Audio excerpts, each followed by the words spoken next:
ఈరోజు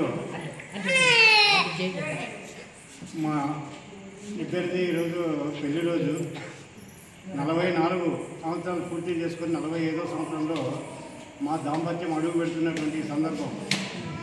అయితే సాధారణంగా ఈ వివాహ వార్షికోత్సవాలు చేసుకునేటువంటి వాళ్ళు గుళ్ళు గోపురాలకు వెళ్ళి అక్కడ దేవుడికి నైవేద్యాలు సమర్పించి వాళ్ళు ఆ దేవుని యొక్క ఆశీస్సులు తీసుకోవాలని చెప్పి చాలామంది అనుకుంటుంటారు.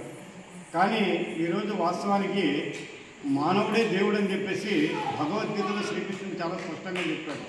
ఎవరైతే మానవ సేవ చేస్తున్నారో వాళ్ళే నిజమైన దేవుళ్ళు. కానీ గుళ్ళో ఉన్న దేవుడు మనకు మాట్లాడు, మనం ఎన్ని సేవ చేసినప్పటికైనా ఆయన స్వీకరించడమే తప్ప తిరిగి ఇచ్చే ప్రసక్తి అనేది ఉండదు. కానీ వీళ్ళు మనతో పలకరించే దేవుళ్ళు, వీళ్ళు మన కష్టాలను మనం అర్థం చేసుకునే దేవుళ్ళు. ఎంతోమంది పేద ప్రజలకు వాళ్ళ జీవన విధానంలో వాళ్ళు పడుతున్నటువంటి ఇబ్బందుల్ని వాళ్ళు పరిష్కారం చేసేటువంటి దేవుళ్ళు. కాబట్టి మా వివాహ వార్షికోత్సవ సందర్భంగా ఈరోజు వీళ్ళని సత్కరించుకోవాలని చెప్పేసి మేము అదే పనిగా వచ్చినాము.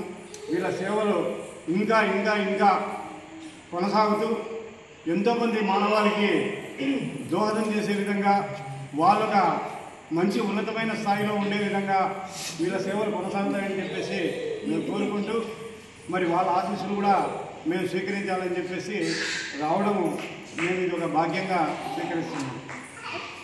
ధన్యవాదాలు.